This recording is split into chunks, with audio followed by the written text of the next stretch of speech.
பிதா குமாரன் பரிசுத்த ஆவியின் திரியேக நாமத்தினாலே ஆமேன். கர்த்தருடைய வார்த்தைகளை நாம் கேட்கும்படியாய் வந்திருக்கிறோம்.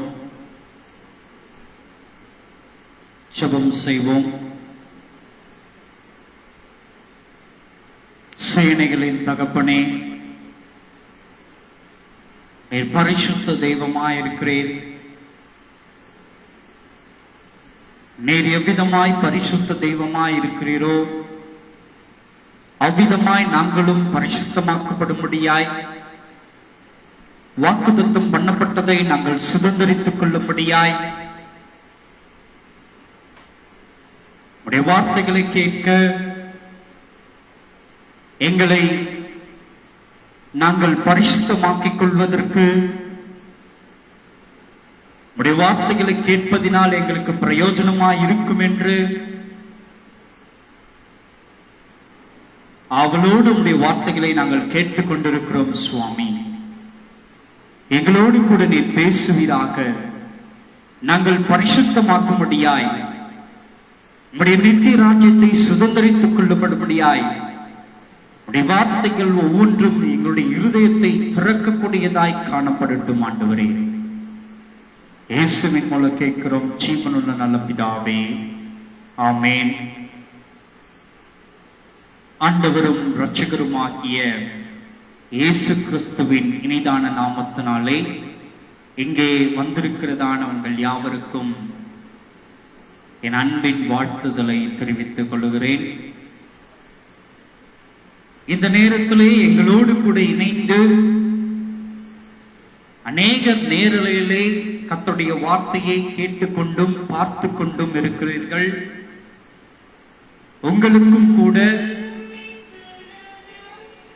ஆண்டவரும் உலக இரட்சகருமாகிய இயேசு கிறிஸ்துவின் நாமத்தினாலே என்னுடைய வாழ்த்துதலை நான் தெரிவித்துக் கொள்ள கடமையுள்ளவனாய் காணப்படுகிறேன்.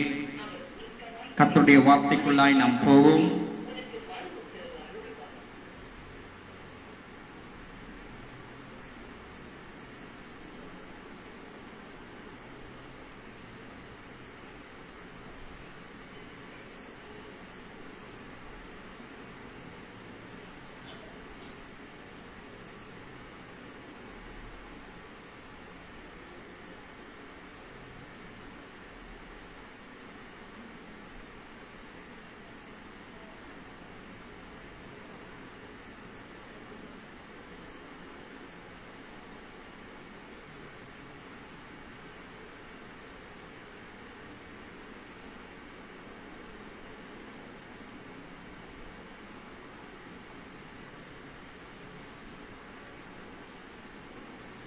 கிறிஸ்துவுக்குள் அருமையான தேவனுடைய ஜனமே, நாம் இன்றைக்கு தியானிக்கும்படியாய் தெரிந்து கொள்ளப்பட்டதான வேத பகுதி என்னாகமம் புஸ்தகம் 14ஆம் அதிகாரம் 19ஆம் வாக்கியம் முதல் 24ஆம் வாக்கியம் வரை நாம் இன்றைக்கு வாசிக்க கேட்போம். நாம் இன்றைக்கு தியானிக்கும்படியாய் தெரிந்து கொள்ளப்பட்டதான தலைப்பு, வாக்குத்தத்தத்தை ஏன் இழந்து போகிறோம்? வாக்குத்தத்தத்தை ஏன் இழந்து போகிறோம் என்கிறதான தலைப்பிலே நாம் இன்றைக்கு கர்த்தருடைய வார்த்தைகளை தியானிக்கும்படியாய் இங்கு கூடி வந்திருக்கிறோம்.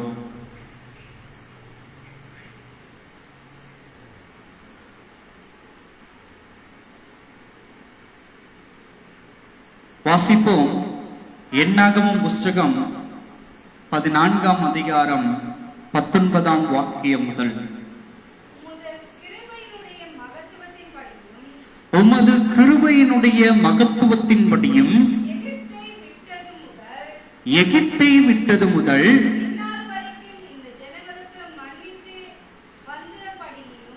இந்நாள் வரைக்கும் இந்த ஜனங்களுக்கு மன்னித்து வந்ததின்படியேயும் இந்த ஜனங்களின் அக்கிரமத்தை மன்னித்தருளும் என்றான். அப்பொழுது கர்த்தர் உன் வார்த்தையின்படியே மன்னித்தேன். பூமியெல்லாம் கர்த்தருடைய மகிமையினால் நிறைந்திருக்கும் என்று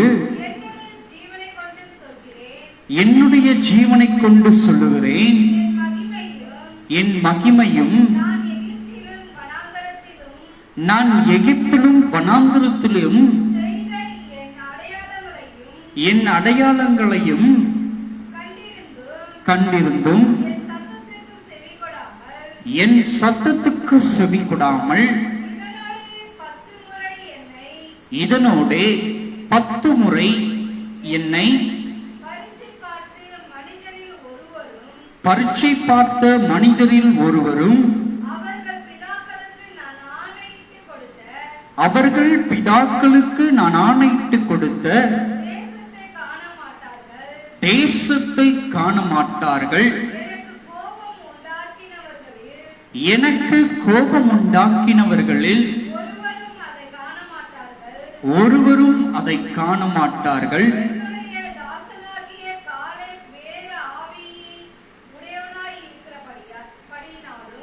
என்னுடைய தாசனாகிய காலேப் வேறே ஆவி உடையவனாய் இருக்கிறபடியினாலும் உத்தமமாய் என்னை பின்பற்றி வந்தபடியினாலும் அவர் போய் வந்த தேசத்திலே அவனை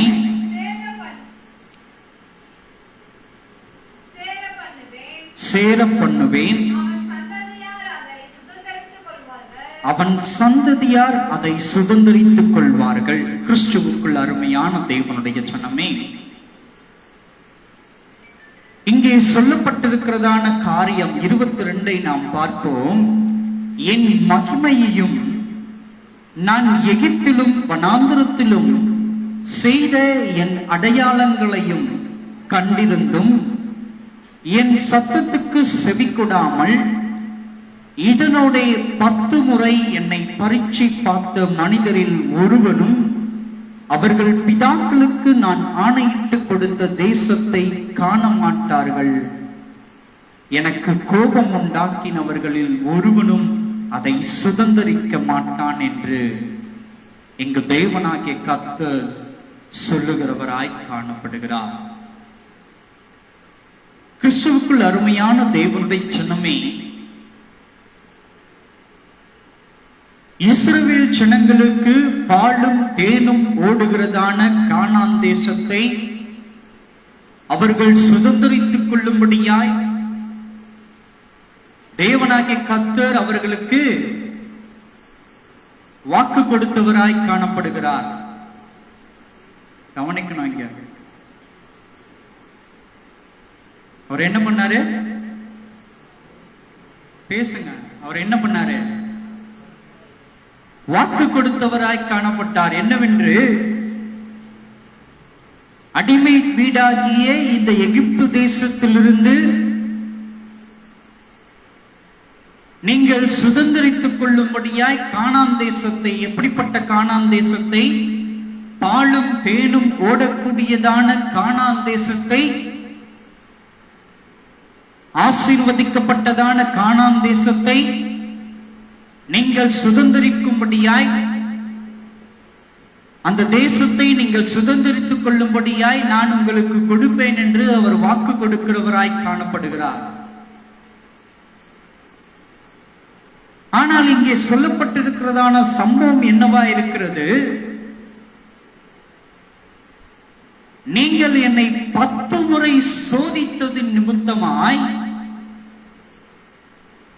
என்னை சோதித்து பார்த்தவ ஒருவனும் கூட வாக்குத்தத்தம் பண்ணப்பட்டதை அடையாமல் போகும்படியாக நான் செய்வேன் என்று தேவனாகிய கர்த்தர் சொல்லுகிறவராய் காணப்படுகிறார். அவர் என்ன சொல்றாரு? நான் உனக்கு வாக்குத்தத்தம் கொடுத்திருக்கிறேன்பா. நான் கொடுத்த வாக்குத்தத்தத்தை நீ விசுவாசியாமல் ஆம் என்றும் ஆமேன் என்றும் அதை ஏற்றுக்கொள்ளாமல் நான் கொடுப்பேனோ மாட்டேனோ என்று உன் சந்தேக எண்ணத்தின் நிமித்தமாய் நீ என்ன பண்ண? என்ன பரீட்சை பார்த்தாய், நீ சோதித்து பார்த்தாய். 10 முறை நீ என்னை சோதித்து பார்த்ததின் நிமித்தமாய் என்னை சோதித்த அத்தனை ஜன கூட்டமும் ஒருவன் கூட கானான் தேசத்துக்குள் பிரவேசிப்பதில்லை என்று அவர் அங்கு சுட்டி காட்டுகிறவராய் காணப்படுகிறார், சொல்லுகிறவராய் காணப்படுகிறார்.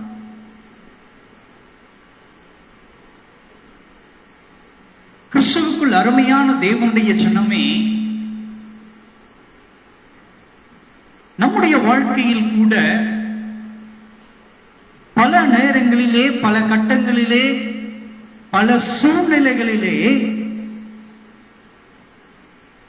தேவ சமூகத்திலே நாம் காத்திருந்து நாம் செபிக்கும் பொழுது தேவனாகிய கர்த்தர் நமக்கு வாக்குத்தத்தங்கள் நிமித்தமாய் நம்மை ஆறுதல் படுத்துகிறவராய் காணப்படுகிறார். வாக்குத்தத்தங்களின் நிமித்தமாய் நம்மை தேற்றுகிற தேவனாய் இருக்கிறார். வாக்குத்தத்தங்களை கொடுப்பதின் நிமித்தமாய் நம்மை வழிநடத்துகிற தேவனாய் இருக்கிறார். அவர் கொடுத்த வாக்குத்தத்தத்துக்கு அவர் உண்மையுள்ள தேவனாய் இருக்கிறார். அதில் எந்தவித மாற்று கருத்தும் இல்லை, மறுப்பும் இல்லை. ஆனால் நம்முடைய வாழ்க்கையிலே தேவனாகிய கர்த்தர் கொடுத்ததான வாக்குத்தத்தத்தை நாம் விசுவாசித்து நம்முடைய வாழ்க்கையிலே அவர் கொடுத்ததான வாக்குத்தத்தத்தை சுதந்திரித்துக் கொள்ளும்படியாய் நாம் போகிறதான அல்லது நாம் எடுக்கிறதான ஒவ்வொரு பிரயாசத்திலேயும் உண்மையான விசுவாசத்தோட நாம் பிரயாசம் எடுக்கிறோமா, அதை செய்கிறோமா என்பதை குறித்துதான் உங்கள் இருதயத்தை நீங்கள் ஆராய்ந்து பார்க்கிறவர்களாய் காணப்பட வேண்டும். என்ன பண்ணோம்?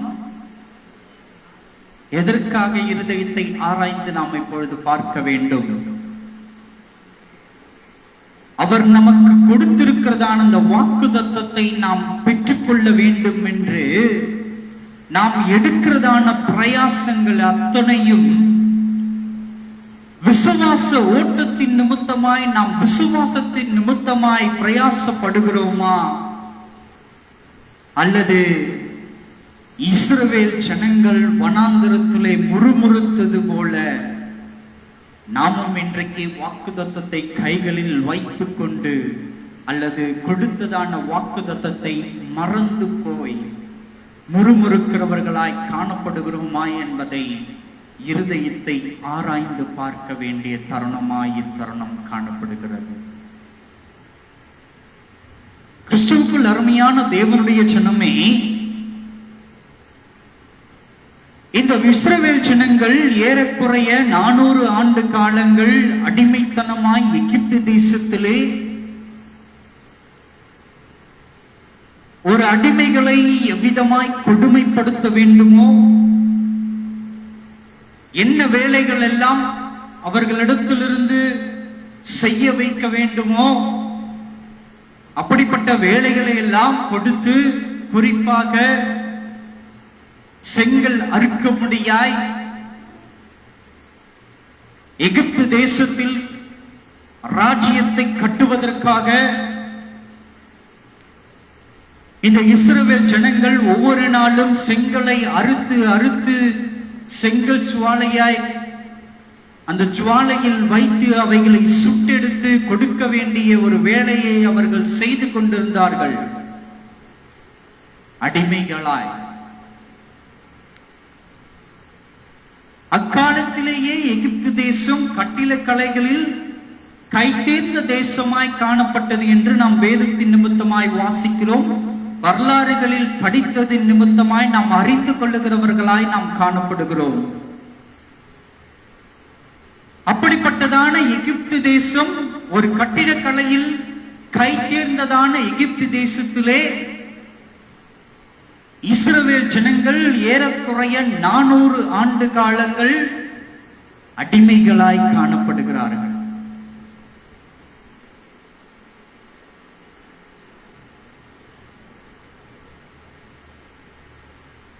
மோசேவினிடத்திலே சீனாய் மலையிலே அந்த சீன் வனாந்தரத்திலே தேவனாகிய கர்த்தர் சொல்லுகிறார், இஸ்ரவேல் ஜனங்கள் இட்டதான கூக்குரல் என் செவிகளுக்கு எட்டினபடியினாலே அவர்கள் அடிமையாய் இருக்கிறதான அந்த எகிப்து தேசத்திலிருந்து அவர்களை விடுதலை பண்ணி நான் பாலும் தேனும் ஓடுகிறதான கானான் தேசத்தை அவர்கள் சுதந்திரிக்கும்படியாய் நான் கொடுப்பேன் என்று மோசேவினிடத்திலே சீன் வனாந்தரத்திலே அவன் ஆடுகளை மேய்த்துக் கொண்டிருந்த பொழுது அவர் சொல்லுகிறவராய் காணப்படுகிறார். அல்லேலூயா, அல்லேலூயா. அதை மோசே வந்து ஜனங்களிடத்திலே சொன்ன பொழுது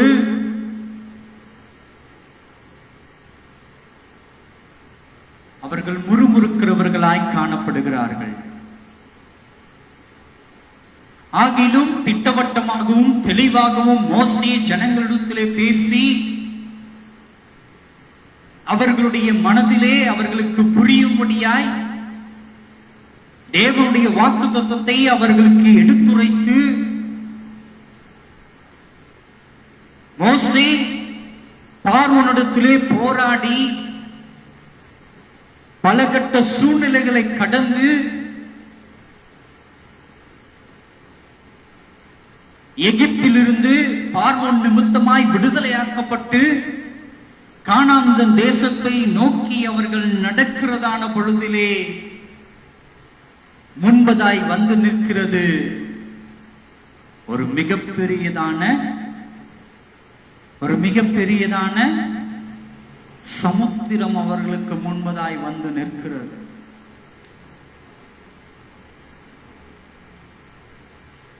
அங்கேயே இஸ்ரவேல் ஜனங்கள் முதல் கட்டத்திலேயே இஸ்ரவேல் ஜனங்களுடைய அந்த முறுமுறுப்பு ஆரம்பமாகிவிட்டது. என்னவென்று ஜனங்கள் சொல்லுகிறார்கள், ஐயோ மோசே, நாங்கள் எகிப்தில் இருந்தால் கூட செங்கல்களை அறுத்து கொண்டு நலமாகவாவது நாங்கள் இந்த பூமியிலே வாழ்ந்துவிட்டு மறித்திருப்போமே. இப்பொழுது நாம் அந்த கானான் தேசத்தை நோக்கி போக முடியாதபடிக்கு இதோ இடைமறிக்கும்படியாய் ஒரு மிகப்பெரியதான சமுத்திரம் காணப்படுகிறதே. முன்னே சென்றால் இடைமறிக்கும்படியாய் சமுத்திரம் இருக்கிறது, பின்னோக்கி திரும்ப வேண்டுமானால் பார்வோனின் ரதங்கள் எங்களை நோக்கி வந்து கொண்டிருக்கிறது. நாங்கள் முன்னேவும் போக முடியாமல் பின்னாலும் திரும்ப முடியாமல் இந்த வனாந்தரத்திலே மாண்டு போகவா, இந்த சமுத்திரத்திலே நாங்கள் மாண்டு போகவா நீர் எங்களை அழைத்து கொண்டு வந்தீர் என்று இந்த இஸ்ரவேல் ஜனங்கள் அங்கேயே முறுமுறுப்பை ஆரம்பிக்கிறவர்களாய் காணப்படுகிறார்கள். அநேக முறுமுறுப்புகள், தண்ணீர் தேவைக்காய் முறுமுறுப்புகள், உணவு பதார்த்தங்களுக்காய் முறுமுறுப்புகள், கரிகளுக்காய் முறுமுறுப்புகள், தன்னுடைய சரீர தேவைகளுக்காகவும் அநேக முறுமுறுப்புகள் தேவ சமூகத்திலே தேவனுக்கு பிரியமில்லாமல் அவர்கள் செய்கிறவர்களாய் காணப்படுகிறார்கள். கிறிஸ்துவுக்குள் அருமையான தேவனுடைய ஜனமே, யோசித்து பாருங்கள். இன்றைக்கு நமக்கு கூட அவர் வாக்குத்தத்தத்தை கொடுத்திருக்கிற தேவனாய் இருக்கிறார். நம்முடைய வாழ்க்கையில் அவர் கொடுத்ததான அந்த வாக்குத்தத்தத்தை நாம் கைகளிலே ஏந்தி கொண்டு அந்த வாக்குத்தத்தத்தை சுதந்திரித்துக் கொள்ளும்படியாய் நாம் வெற்றி நடை போடுகிறவர்களாய் காணப்படுகிறோமா? அல்லது இடையில் ஏற்படுகிறதான அந்த உபத்திரவத்தின் நிமித்தமாய் நாம் முறுமுறுப்பு பண்ணுகிறவர்களாய் காணப்படுகிறோமா என்பதை இருதயத்தில் ஆராய்ந்து பார்க்கிறவர்களாய் காணப்பட வேண்டும். இருதயத்தில் ஆராய்ந்து பார்க்கிறவர்களாய் காணப்பட வேண்டும். கிறிஸ்துவுக்குள் அருமையான தேவனுடைய ஜனமே, அந்த இஸ்ரவேல் ஜனங்கள் 10 முறை முறுமுறுத்தது நிமித்தமாக தேவனாகிய கர்த்தர் அவர்கள் மீது கோபம் கொண்டவராய் காணப்பட்டபடியினாலே முறுமுறுத்ததான ஒருவர் கூட தேசத்தை சுதந்திரிக்க முடியாமல் போகும் என்று அவர் வாக்குரைக்கிறவராய் காணப்படுகிறார். முதலாவது வாக்குரைத்தது நாம் ஜெயம் கொள்ளும்படியாய் இஸ்ரவேல் ஜனங்களுக்கு அவர் வாக்கு கொடுத்தார். என்ன? கானான் தேசத்தை சுதந்திரித்துக் கொள்வீர்கள் என்று. இரண்டாவது அவர் வாக்குரைப்பது என்னவென்று வாக்குரைக்கிறார்? 10 முறை என்னை சோதிக்க அறிந்தவன் ஒருவன் கூட நான் சுதந்திரமாய் கொடுப்பேன் என்கிறதான வாக்குத்தத்தத்தை சுதந்திரிக்க மாட்டான் என்று அவர் சொல்லுகிறவராய் காணப்படுகிறார். எது நிமித்தமாக? நம்முடைய மீறுதல் நிமித்தமாய் அவர் கோபம் கொண்டதினாலே. உன் வாழ்க்கையை ஆராய்ந்து பார். பல கட்டங்களிலே உனக்கு ஏற்படுகிறதான சோதனைகளின் நிமித்தமாய், பல இன்னல்களின் நிமித்தமாய், பல போராட்டங்களின் நிமித்தமாய் எத்தனை முறை நீ தேவனாகிய கர்த்தரை சோதித்திருக்கிறாய் என்பதை இன்றைக்கு நீ இருதயத்தை ஆராய்ந்து பார். கவனிக்கணும். இங்க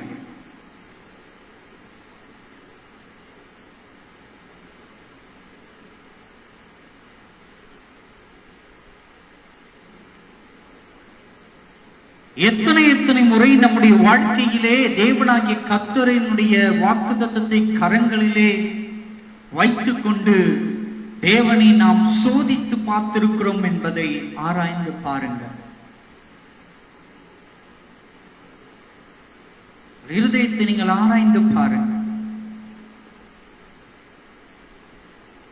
வேதத்தில் 2 மனிதர்களை பற்றி சொல்லப்பட்டிருக்கிறது.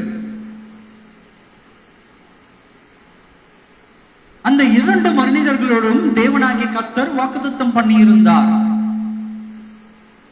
ஆனால் இடையில் ஏற்பட்டதான சோதனைகள் நிமித்தமாய், உபத்திரவங்கள் நிமித்தமாய் அவர்கள் எப்படி அவைகளை ஜெயம் கொண்டார்கள் என்பதை குறித்து நாம் இன்றைக்கு பார்க்கிறவர்களாய் காணப்படுவோம். எடுத்து வாசிப்போம்.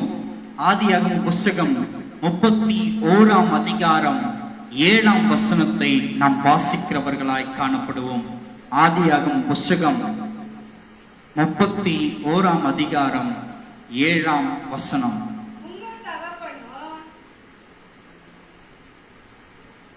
உங்கள் தகப்பனோ என்னை வஞ்சித்து என் சம்பளத்தை 10 முறை மாற்றினான். ஆனாலும் அவன் எனக்கு தீங்கு செய்ய தேவன் அவனுக்கு இடம் கொடுக்கவில்லை. கிறிஸ்துவுக்குள் அருமையான தேவனுடைய ஜனமே, இங்கே யாக்கோபுவை குறித்து சொல்லப்பட்டிருக்கிறதான காரியம், யாக்கோபு தன் மனைவியினிடத்திலே இவ்விதமாய் சொல்லுகிறான்.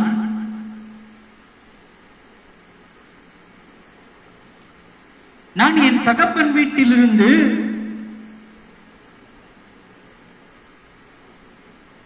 என்னுடைய மாமாவாகிய லாபானுடைய வீட்டிலே நான் தஞ்சம் அடைந்த பொழுது அவர் இட்டுதான எனக்கு கட்டளை என்னவா இருந்தது?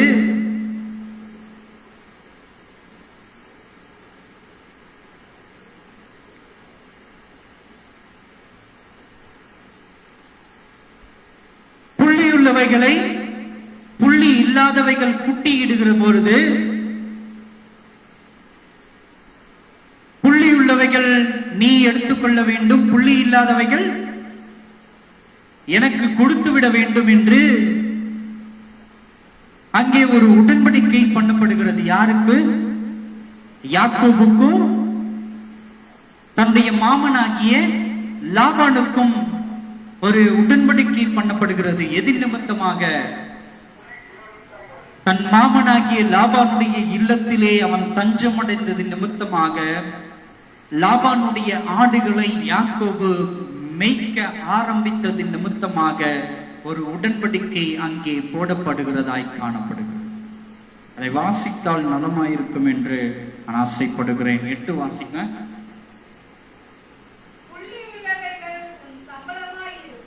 புள்ளியுள்ளவைகள் உன் சம்பளமாயிருக்கும் என்று அவன் சொன்னபோது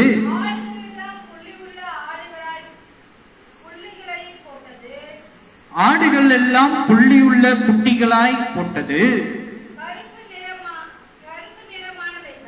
கருப்பு நிறமானவைகள்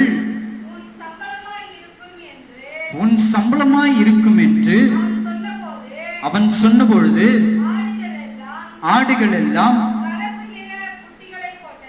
கலப்பு நிற குட்டிகளை போட்டது. இவ்விதமாய் தேவன் உங்கள் தகப்பனுடைய ஆடுகளை எடுத்து எனக்கு தந்தார். ஆடுகள் போலியும் காலத்திலே நான் கண்ட சொப்பனத்தில் என் கண்களை ஏறெடுத்து பார்த்த பொழுது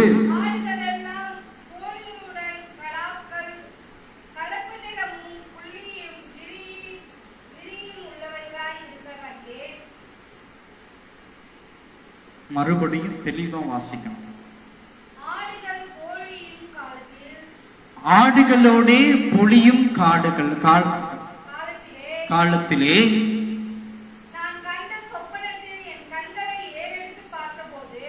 நான் கண்ட சொப்பனத்தில் என் கண்களை ஏறெடுத்து பார்த்த பொழுது ஆடுகளோடே பொழியும் கடாக்களும் கருப்பு நிறமும் உள்ள புள்ளியும் வரியும் உள்ளவைகளாய் இருக்க கண்டேன். அன்றியும் தேவதூதர் ஒருவர் சொப்பனத்தில் யாக்கோபே என்றார். இதோ இருக்கிறேன் என்றேன். போதும் போதும் போதும்.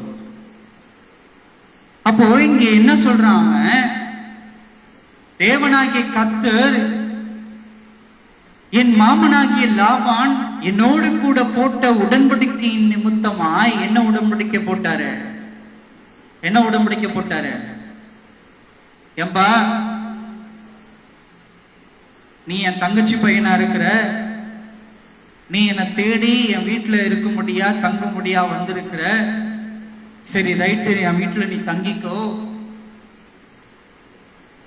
என் ஆடுகளை மேய்க்கும்படியா நீ கேட்கிற, சரி மேய்ச்சிக்கோ, உனக்கு கூலியா நான் தர வேண்டியது எப்படிப்பட்டதா உனக்கு கூலி தருவேன்னா, நீ ஆடுகளை மேய்த்து அவைகள் எல்லாம் குட்டி போடும் பொழுது எந்த ஆடுகள் எல்லாம் புள்ளியுள்ள குட்டிகளாய் போடப்படுகிறதோ அந்த ஆடுகளை எல்லாவற்றையும் உன் சம்பள பணமாக நீ எடுத்துக்கொள்ளலாம்.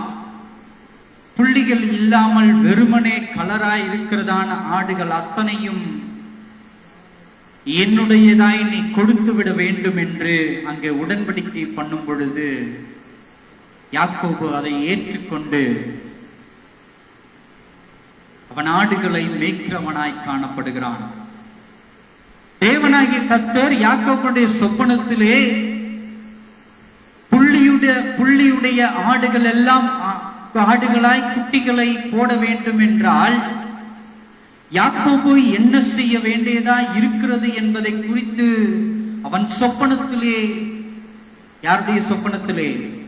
யாக்கோபுடைய சொப்பனத்திலே தேவனாகிய கர்த்தர் வெளிப்பாடுகளை கொடுக்கிறவராய் காணப்படுகிறார். அவர் எப்படிப்பட்டதான வெளிப்பாடுகளை கொடுக்கிறவராய் இருக்கிறார்? ஆடுகள் தண்ணீர் பருகும் பொழுது மேய்ச்சலை கண்டுவிட்டு, அப்படி யாக்கோபு மேய்க்கிறதான ஆடுகள் எல்லாம் மேய்ச்சலை கண்டுவிட்டு மேய்ந்து நல்ல ஆகாரத்தை எல்லாவற்றையும் புசித்து விட்டு தண்ணீர் பருகும் பொழுது, நீரூர் சந்தையிலே தண்ணீர் பருகும் பொழுது கருப்பு புள்ளி உள்ள தோள்களை எல்லாவற்றையும், மரப்பட்டையின் தோள்களை எல்லாவற்றையும் அந்த தண்ணீருக்குள்ளே நீ ஆங்காங்கே போட்டு வைப்பாயானால் அந்த ஆடுகள் அந்த அந்த தண்ணீரை குடிக்கும் பொழுது அது கண்களின் வழியாய் அந்த தண்ணீருக்குள் காணப்படுகிறதான புள்ளி அவைகள் சிந்திப்பதின் நிமித்தமாய், அவர்கள் பார்ப்பதின் நிமித்தமாய் ஈன்றெடுக்கிறதான அல்லது போடுகிறதான குட்டிகள் எவ்விதமாய் போடப்படும்? புள்ளி உள்ள குட்டிகளாய் போடப்படும் என்று தேவனாகி கர்த்தர் யாக்கோபுடைய சொப்பனத்திலே சொல்லுகிறவராய், அவனுக்கு காண்பிக்கிறவராய் காணப்படுகிறார். அதன்படியே யாக்கோபும் செய்கிறான். குட்டியும் அதன்படியே போடப்படுகிறதாய் காணப்படுகிறது. ஆனால் நடைபெற்றதான சம்பவம் என்னவாய் இருக்கிறது? உடன்படிக்கை பண்ணப்பட்டதை போல யாக்கோபுக்கு புள்ளி உள்ள குட்டிகள் அதிக ஆடும், லாபானுக்கு புள்ளி இல்லாத குட்டிகள் குறைவான ஆடுகளுமாய் இருக்கிறபடியினாலே அவன் ஒவ்வொரு முறையாக 10 முறை புள்ளி உள்ளதாகவும் புள்ளி இல்லாததாகவும், வரி உள்ளதாகவும் வரி இல்லாததாகவும், கோடுகள் உள்ளதாகவும் கோடுகள் இல்லாததாகவும் 10 முறையாக ஆடுகளை மாற்றுகிறவனாய் அவன் காணப்படுகிறான். உடன்படிக்கையை அவன் மாற்றுகிறவனாய் காணப்படுகிறான். ஒவ்வொரு முறை அவன் மாற்றும் பொழுதும் ஒவ்வொரு முறையும் தேவனாகிய கர்த்தர் யாக்கோபுவுக்கு அதை வெளிப்படுத்துகிறவராய் காணப்படுகிறார். அநேக சோதனைகள் வருகிறது. வாக்குத்தத்தத்தை அவன் கரங்களில் வைத்திருக்கிறான். என்ன வாக்குத்தத்தத்தை அவன் கரங்களில் வைத்திருக்கிறான்? அவன் ஆசீர்வாதத்தை கரங்களில் வைத்திருக்கிறவனாய் காணப்படுகிறான். யார்? யாக்கோபு. நான் உன்னை ஆசீர்வதிப்பேன் என்று அவர் வாக்குத்தத்தம் பண்ணி இருக்கிறார். புரியுதா உங்களுக்கு? அந்த வாக்குத்தத்தத்தை அவன் கரங்களில் வைத்துக் கொண்டு தன் மாமனாகிய லாபான் பல கட்டங்களிலே அவனை வஞ்சித்ததனாலும் கூட அந்த வஞ்சிக்கிறதான அந்த சூழ்நிலையிலிருந்து அவன் எப்படி தப்பிக்க வேண்டும் என்று தேவ சமூகத்தில் அவன் காத்திருந்து பதில்களை பெற்றுக் கொள்ளுகிறவனாய் காணப்படுகிறான் இந்த யாக்கோபு. அல்லேலூயா, அல்லேலூயா. இஸ்ரவேல் ஜனங்களைப் போல முறுமுறுக்கிறவனாய் யாக்கோபு காணப்படவில்லை. நன்றாய் அறிந்து கொள்ள வேண்டும். கிறிஸ்துவுக்குள் அருமையான தேவனுடைய ஜனமே, இஸ்ரவேல் ஜனங்கள் வாக்குத்தத்தத்தை கைகளிலே வைத்துக் கொண்டு ஒவ்வொரு இக்கட்டுகளும், ஒவ்வொரு தடங்கல்களும், ஒவ்வொரு போராட்டங்களும் அந்த வனாந்திரத்திலே அவர்களுக்கு வரும் பொழுது அவைகளை ஜெயம் கொள்வதற்கு பதிலாக அல்லது அவைகளை ஜெயம் கொள்வதற்கு தேவ சமூகத்தில் காத்திருப்பதற்கு பதிலாக மாறாக அவர்கள் செய்ததான காரியம் என்னவாய் இருந்தது? முறுமுறுக்கிறவர்களாய் காணப்பட்டார்கள். ஆனால் யாக்கோபுவோ முறுமுறுப்பதற்கு பதிலாக ஒவ்வொரு முறையும் அவன் தேவ சமூகத்தில் காத்திருக்கிறவனாய் காணப்பட்டான். எதற்கு?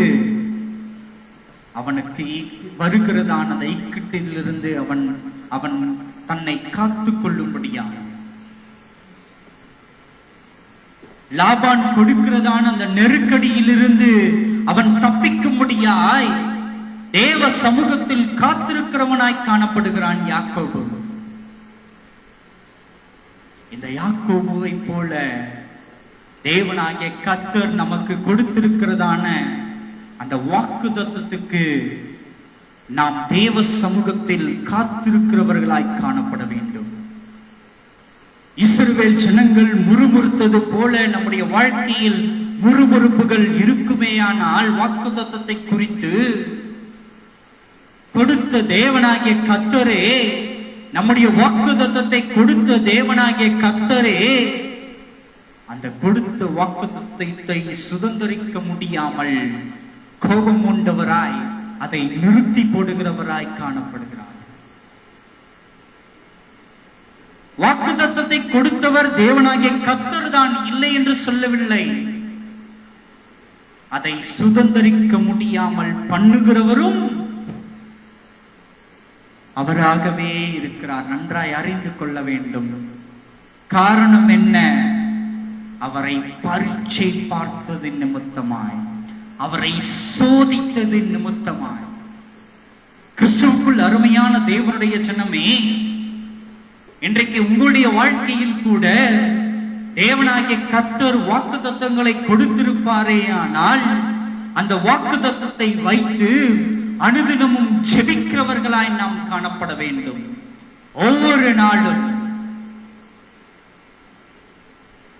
ஒவ்வொரு நாளும் அந்த வாக்குத்தத்தத்தை குறித்து விழிப்போடு இருக்கிறவர்களாய், ஜெபிக்கிறவர்களாய் நாம் காணப்பட வேண்டும்.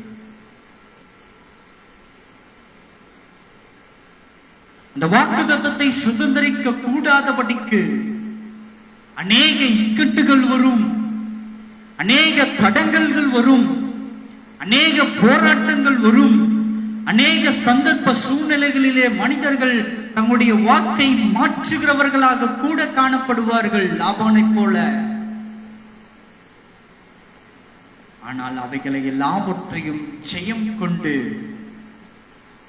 அவைகள் எல்லாவற்றையும் ஜெயம் கொண்டு யாக்கோபு எப்படி ஒன்றுமில்லாத யாக்கோபு, நன்றாய் அறிந்து கொள்ள வேண்டும், ஒன்றுமில்லாத யாக்கோபு எப்படிப்பட்டவனாய் மாற்றப்பட்டான். இரு பரிவாரங்கள் நிறையத்தக்கவனாய் அவன் மாற்றப்பட்டான் என்று நாம் வேதத்தில் வாசிக்கிறோம்.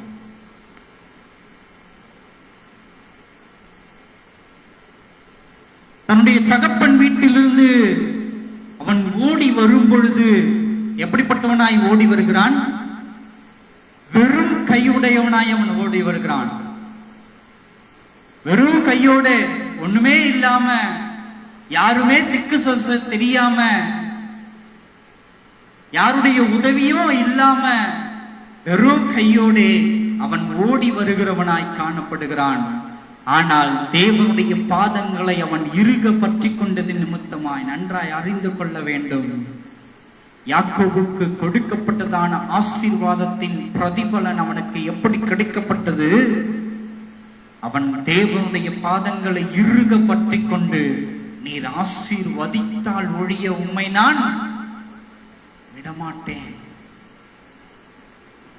அந்த யாக்கோபிடத்திலே காணப்பட்டதான அந்த இறுக பற்றி கொள்ளுகிறது நம்முடைய வாழ்க்கையில் காணப்பட வேண்டியதா இருக்கிறது. அல்லேலூயா, அல்லேலூயா. வாக்குத்தத்தத்தை சுதந்திரித்துக் கொள்ள வேண்டுமானால் தேவ பாதத்தை இறுக பற்றி கொள்ள வேண்டியதாய் காணப்படுகிறது. இஸ்ரவேல் ஜனங்களைப் போல முறுமுறுப்புகள் இருக்குமானால் வாக்குத்தத்தத்தை சுதந்திரிக்க முடியாதபடி நாம் ஆகி போவோம். ஆனால் யாக்கோபை போல வாக்குத்தத்தத்தை நாம் சுதந்திரித்துக் கொள்ள வேண்டுமானால், ஆசீர்வாதத்தை நாம் சுதந்திரித்துக் கொள்ள வேண்டுமானால், தேவ பாதத்தை நாம் இறுக பற்றி கொள்ளுகிறவர்களாய் காணப்பட வேண்டும். அப்படி யாக்கோபை போல தேவ பாதத்தை நாம் இறுக பற்றி கொள்ளுகிறவர்களாய் இருப்போமானால், வாக்குத்தத்தம் கொடுத்தவர் வாக்குத்தத்தத்தை சுதந்திரிக்கும்படியாய் நம்மை நடத்தவும் அவர் வல்லமை உள்ள தேவனாயிருக்கிறார். யாக்கோபை எப்படி சொப்பனங்கள் நிமித்தமாய் அவன் நடத்தினாரோ, புரியுதா உங்களுக்கு? வாக்குத்தத்தம் அவர் கொடுத்துட்டாரு, நான் உன்னை ஆசீர்வதிக்கிறேன் என்று. அந்த வாக்குத்தத்தத்தை அவன் சுதந்திரித்துக் கொள்வதற்கு தன் மாமனாகிய லாபான் ஒவ்வொரு முறையும் தன்னுடைய உடன்படிக்கையை அவன் மாற்றும் பொழுது தேவ சமூகத்துக்கு ஓடி போய் அவன் இறுக பற்றி கொள்ளுகிறவனாய் காணப்படுகிறான் யாக்கோபு. அப்படி இறுக பற்றி கொள்ளும் பொழுது யாக்கோபுடைய சொப்பனத்திலே அந்த உபத்திரவத்திலிருந்து, இக்கட்டிலிருந்து தப்பித்துக் கொள்ளும்படியான விடை அவனுக்கு தேவன் நிமித்தமாய் கொடுக்கப்படுகிறது. பின்னாளிலே கொடுக்கப்பட்டதான வாக்குத்தத்தத்தை அவன் முழுமையாய் சுதந்திரித்துக் கொண்டான்.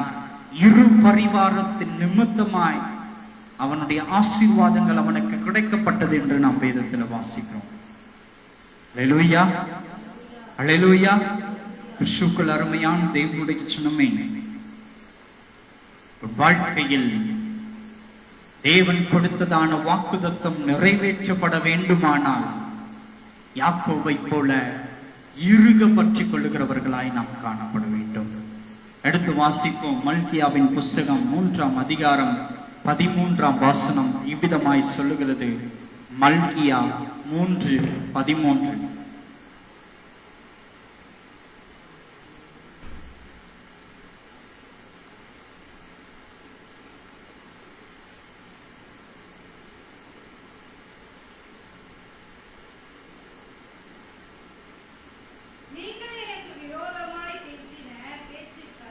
நீங்கள் எனக்கு விரோதமாய் பேசின பேச்சுகள் கடினமாயிருக்கிறது என்று கர்த்தர் சொல்லுகிறார். ஆனாலும் உமக்கு விரோதமாக என்னத்தை பேசினோம் என்கிறீர்கள். தேவனை சேவிப்பது விருதா, அவருடைய கட்டளைகளை கைக்கொள்ளுகிறதினாலும் சேனைகளின் கர்த்தருக்கு முன்பாக துதித்து நடக்கிறதினாலும் என்ன பிரயோஜனம்? இப்பொழுதும் அகங்காரிகளை பாக்கியவான்கள் என்கிறோம். தீமை செய்கிறவர்கள் திடப்படுகிறார்கள். அவர்கள் தேவனை பரீட்சை பார்த்ததிலும் விடுவிக்கப்படுகிறார்களே என்று சொல்லுகிறீர்கள். அப்பொழுது கர்த்தருக்கு பயந்தவர்கள் ஒருவரோடு ஒருவர் பேசிக் கொள்வார்கள். கர்த்தர் கவனித்து கேட்பார்.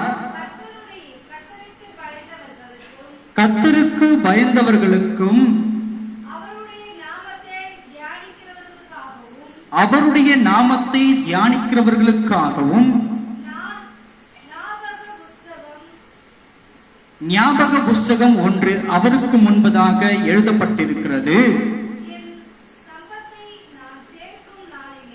என் சம்பத்தை நான் சேர்க்கும் நாளிலே அவர்கள் என்னுடையவர்களாய் இருப்பார்கள் என்று சேனைகளின் கர்த்தர் சொல்லுகிறார். ஒரு மனுஷன் தனக்கு ஊழியம் செய்கிற தன்னுடைய குமாரனை கடாய்ச்சிக்கிறது போல நான் அவர்களை கடாய்ச்சிப்பேன் என்று தேவனாகிய கர்த்தர் சொல்லுகிறவராய் காணப்படுகிறார். கிறிஸ்துவுக்குள் அருமையான தேவனுடைய ஜனமே, இங்கே சொல்லப்பட்டிருக்கிறதான காரியம் என்னவா இருக்கிறது? நீங்கள் எனக்கு விரோதமாய் பேசின பேச்சுகள் கடினமாயிருக்கிறது என்று கர்த்தர் சொல்லுகிறார். அவர் என்ன சொல்றாரு? நீங்கள் எனக்கு விரோதமாய் பேசின பேச்சுகள் கடினமாயிருக்கிறது. பல நேரங்களில் கூட கவனிக்கணுங்க, பல நேரங்களில் கூட தேவனாகிய கர்த்தரை நாம் பரீட்சை பார்க்கிறவர்களாய் காணப்படுகிறோம். கடினமான சொற்களின் நிமித்தமாய் அவரை தூஷிக்கிறவர்களாய் நாம் காணப்படுகிறோம்.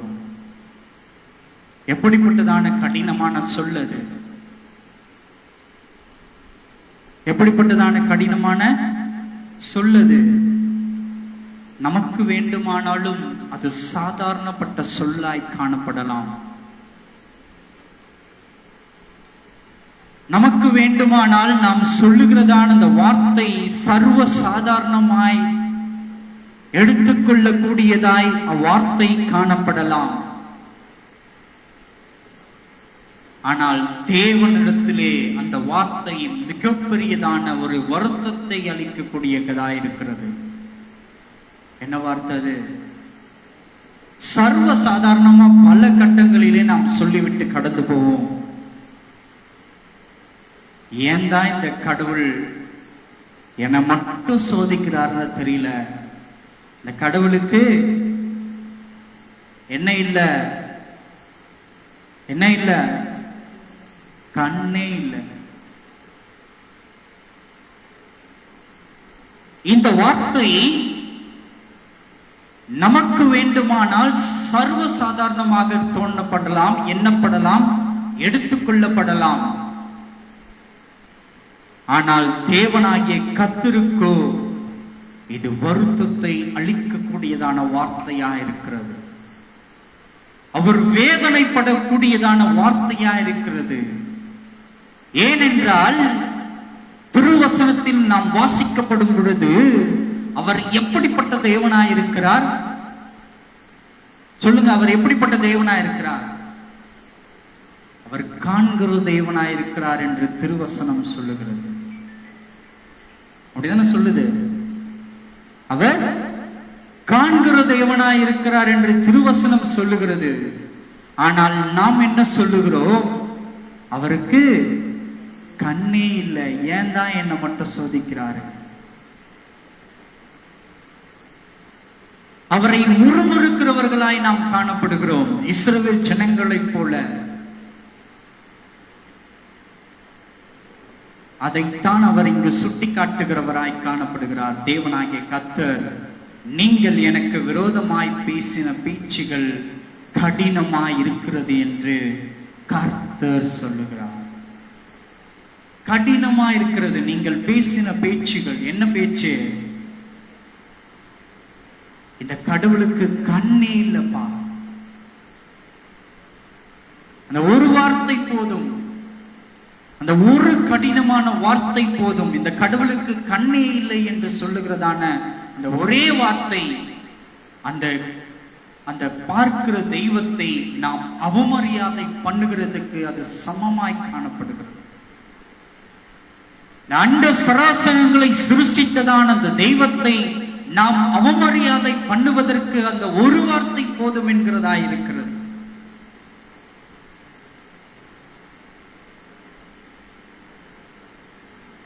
ஏனென்றால் சர்வ சிருஷ்டத்தையும் அவர் சிருஷ்டித்த பொழுது அவர் எப்படி சிருஷ்டித்தார்? அவர் எப்படி சிருஷ்டித்தார்? அவர் சொன்னார், அவைகள் சிருஷ்டிக்கப்பட்டது. அவர் பார்த்தார். என்ன நடந்தது? அவர் வாய்களின் நிமித்தமாய் வார்த்தைகள் பிறந்த பொழுது கிரியைகளாய் அவைகள் சிருஷ்டிக்கப்பட்டது. அந்த சிருஷ்டிக்கப்பட்டதான அந்த கிரியையை அவர் என்ன பண்ணாரு? கண்டார், கண்களினால் பார்த்தார். அப்போ நம்முடைய தெய்வத்துக்கு கண்ணு இருக்கு. அந்த காண்கிற தெய்வத்தை, இந்த தெய்வத்துக்கு கண் இல்லை என்று நாம் சொல்லுகிறதான ஒவ்வொரு வார்த்தையின் நிமித்தமாகவும் அவரை நாம் என்ன பண்ணி கொண்டிருக்கிறோம்? துன்பப்படுத்தி கொண்டிருக்கிறவர்களாய் நாம் காணப்படுகிறோம், இஸ்ரவேல் ஜனங்களைப் போல. கிறிஸ்துவுக்குள் அருமையான தேவனுடைய ஜனமே, உன் வாயிலிருந்து பிறந்து வருகிறதான வார்த்தை எப்படிப்பட்ட வார்த்தை என்பதை நீ ஜாக்கிரதை உள்ள பிள்ளையாய் காணப்பட வேண்டும்.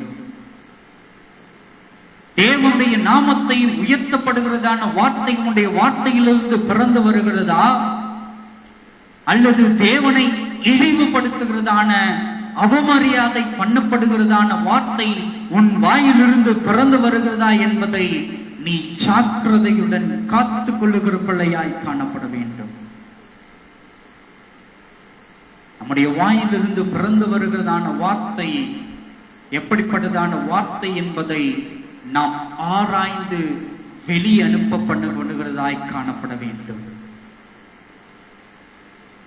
எப்பொழுதுமே யாக்கோபை போல நம்முடைய வாயிலிருந்து பிறந்து வருகிறதான வார்த்தை தேவனுடைய நாமத்தை உயர்த்தப்படுகிறதான வார்த்தையாகத்தான் இருக்க வேண்டுமோ தவிர, இஸ்ரவேல் ஜனங்களை போல நம்முடைய வாயிலிருந்து பிறந்து வருகிறதான வார்த்தை அவரை இழிவு பண்ணுகிறதாகவும் வெட்கமடைய செய்கிறதான வார்த்தைகளாகவும் நம்முடைய வாயிலிருந்து ஒரு பொழுதும் வார்த்தைகள் பிறந்து வர கூடாது. அப்படி பிறந்து வருமானால் இங்கே சொல்லப்பட்டதை போல என்ன சொல்லியிருக்கிறார் அவர் என்ன சொல்லியிருக்கிறாரு?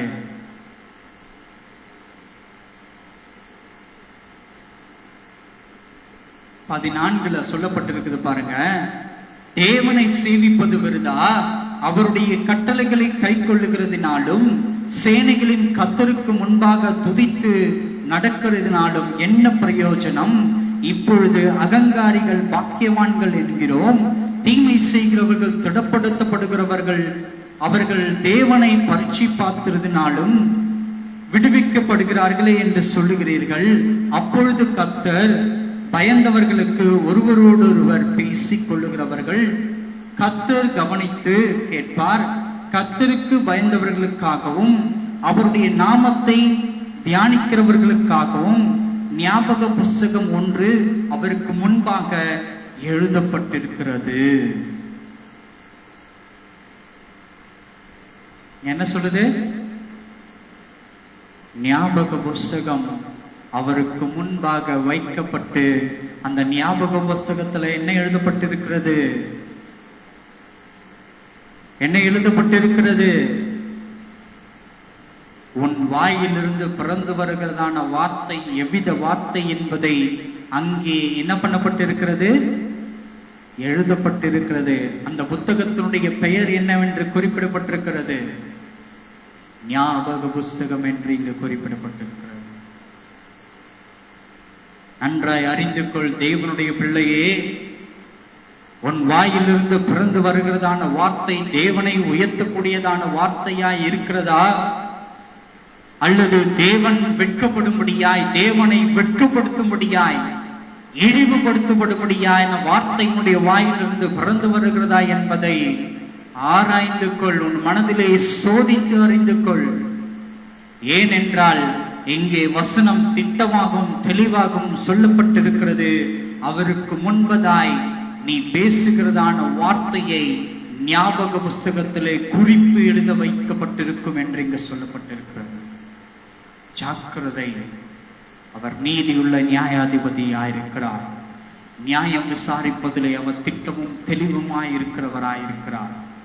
உள்ளதை உள்ளபடியும் இல்லதை இல்லபடியும் அவர் நியாயம் தீர்க்கிற தேவனாய் இருக்கிறபடியினாலே உன் வாயிலிருந்து பிறந்து வருகிறதான வார்த்தை உன்னுடைய வாக்குத்தத்தத்தை சுதந்திரிக்க கூடியதான வார்த்தையாய் காணப்பட வேண்டும். யாக்கோபை போல உன் வாயிலிருந்து பிறந்து வருகிறதான வார்த்தை தேவனை இழிவுபடுத்துகிறதான வார்த்தையாய் ஒருபொழுதும் இருக்க கூடாது. இஸ்ரவேல் ஜனங்கள் தேவனை பரீட்சை பார்த்ததின் நிமித்தமாக அவர்களுக்கு வாக்குத்தத்தம் பண்ணப்பட்டதான கானான் தேசத்தை அவர்களால் சுதந்திரிக்க கூடாமல் போயிட்டு,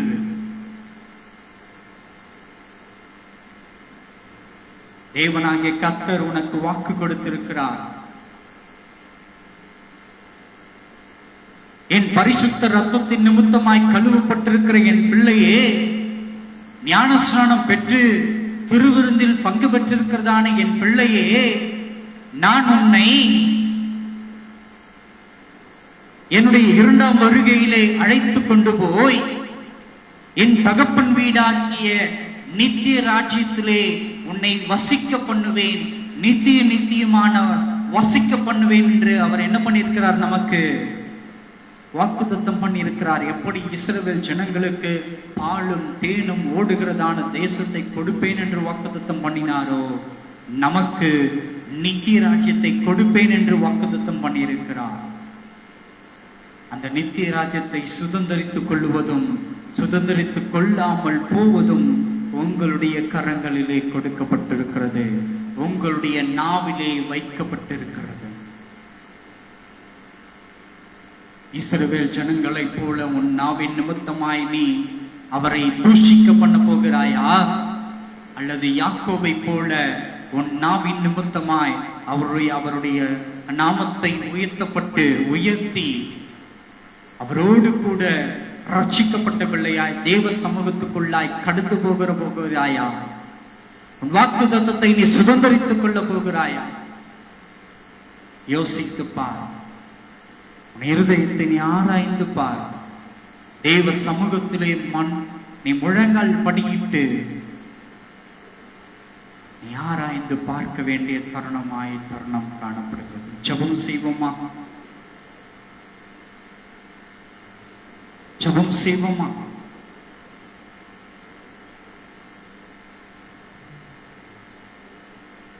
கிறிஸ்துவுக்குள் அருமையான தேவனுடைய ஜனமே, தேவனாகிய கர்த்தர் கொடுத்ததான வாக்குத்தத்தத்தை உன் வாழ்க்கையில் ஏன் சுதந்திரிக்க முடியாமல் போகிறது? தேவனாகிய கர்த்தர் என்னை ஆசீர்வதிப்பேன், என்னை நன்மையினால் சூழ பண்ணுவேன், என்னை பெருக பண்ணுவேன், உனக்கு சமாதானத்தை நான் கொடுக்கிறேன் என்று அவர் எனக்கு வாக்குத்தத்தம் பண்ணியிருக்கிறாரே. ஆனாலும் ஏன் அந்த வாக்குத்தத்தங்களை எல்லாம் நான் சுதந்திரிக்க முடியாமல் போகிறது என்பதை என்றைக்காவது நீ ஆராய்ந்து பார்த்திருக்கிறாயா? உன் இதயத்தை என்றைக்காவது உன் உள்ளத்தை நீ ஆராய்ந்து பார்த்திருக்கிறாயா? ஒருவேளை இதுவரைக்கும் நீ ஆராய்ந்து பார்த்தில்லாத பிள்ளையா இருப்பாயானால் இப்பொழுதே நேரமாய் உனக்கு காணப்படுகிறது. இருதயத்தை நீ ஆராய்ந்து பார். ஒருவேளை இதுவரைக்கும் நீ ஆராய்ந்து பார்க்கவில்லை என்றால், எப்படி யாக்கோபு கர்த்தருடைய பாதங்களை இறுக பற்றி கொண்டு தேவனாகிய கர்த்தாவே நீர் என்னை ஆசீர்வதித்தால் ஒழிய நான் உம்மை விடப் போவதில்லை என்று அவன் இறுக பற்றி கொண்டிருந்தானோ, அதே போல இன்றைக்கு நீ அவருடைய பாதத்தை இறுக பற்றி கொண்டு, ஆண்டவரே இது நாள் வரைக்கும் உம்முடைய வாக்குத்தத்தத்தை நான் சுதந்திரிக்க முடியாதபடிக்கு உம்மை இழிவான வார்த்தைகளை நான் துன்பப்படுத்தி கொண்டிருந்தேன் சுவாமி, என்னை ஒரு விசை மன்னியும் என்று அவருடைய பாதத்தை பற்றி கொண்டு நீ கேட்கும் பொழுது வசனம் சொல்லுகிறது, அவர் இரக்கத்தில் ஐஸ்வர்யம் உள்ள தேவனாய் இருக்கிறார் என்று. அவர் இரக்கத்தில் ஐஸ்வர்யம் உள்ள தேவனாய் இருக்கிறபடியினாலே உன் முறுமுறுப்புகள் எல்லாம், உன்னுடைய தேவனுக்கு பிரியமில்லாத அந்த காரியங்களை எல்லாவற்றையும் அவர் அகற்று பண்ணி வாக்குத்தத்தத்தை நீ சுதந்திரிக்கும்படியாய், வாக்குத்தத்தத்தை நீ பெற்றுக்கொள்ளும்படியாய், எப்படி யாக்கோபுக்கு சொப்பனத்தின் நிமித்தமாய் அவனுக்கு வெளிப்பாடு கொடுத்தாரோ அதே போல உனக்கும் அவர் பல கட்டங்களிலே பல தருணங்களிலே சொப்பனங்களின் நிமித்தமாய் உனக்கு வெளிப்பாடுகளை கொடுக்க அவர் வல்லமை உள்ள தேவனாய் இருக்கிறார். நீ ஆசீர்வாதத்தை சுதந்திரித்துக் கொள்ளும்படியாய், நீ ஆசீர்வாதத்தை சுதந்திரித்துக் கொள்ள வேண்டுமானால் இன்றைக்கு இந்த நேரத்திலே நீ உன்னுடைய முழங்கால்களை முடக்கி அவருடைய பாதத்திலே ஒப்புரவாகுவாயாக. ஜெபம் செய்வோம். கிருபையும் இரக்கம் நிறைந்த எங்க நல்ல தகப்பனே, அப்பா இந்த நேரத்தில் தகப்பனே, எந்தெந்த பிள்ளைகள் எல்லாம் உடைய வார்த்தைகளை கேட்டு அப்பா இந்த நேரத்திலே தன்னுடைய இதய கதவை திறந்து என் தேவனாகிய கர்த்தாவே உம்முடைய சமூகத்துக்கு முன்பதாய் அவர்கள் ஒப்புரவாகிறார்களோ, அந்த பிள்ளைகள் அத்தனை பேரும் சுவாமி தங்களுக்கு என்று அவர்களுக்கு நீர் கொடுத்ததான வாக்குத்தத்தத்தை அவர்கள் சுதந்திரித்துக் கொள்ளும்படியாய் என் தேவனாகிய கர்த்தர் அவர்கள் மீது இரக்கம் பாராட்டுவீராக சுவாமி. ஒரு இரக்கம் பாராட்டுவீராக. ஒரு விசை தயவாய் அவர்களை மன்னித்து அவர்கள் வாக்குத்தத்தத்தை சுதந்திரித்துக் கொள்ளும்படியாய் அவர்களுக்கு தகப்பனை நீர் ஆசீர்வாதத்தை கொடுப்பீராக.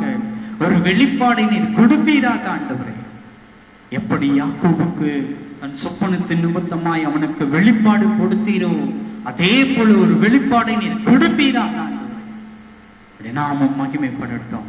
இந்த பிள்ளைகள் ஆசீர்வதிக்கப்படட்டும். இயேசுவின் மூலம் கேட்கிறோம் ஜீவனுள்ள நல்ல பிதாவே. ஆமென், ஆமென்.